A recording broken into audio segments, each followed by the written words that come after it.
Solomoni Matovu kola obuyinza okukolanga omulimu gwa dikoni mu kanisa ya Katonda ng'oteresebwa linnya lya Kitaffe n'Omwana n'Omwoyo Omutukuvu.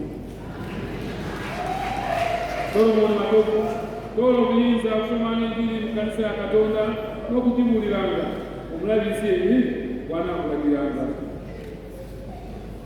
Solomoni Matovu kukwasa ebbaluwa eno ne layisinsi ebikukkiriza okugenda okuweereza mu kanisa eno eya Uganda era ne mulabirizi buno bwenamirembe linnya lya Kitaffe n'Omwana n'Omwoyo Omutukuvu.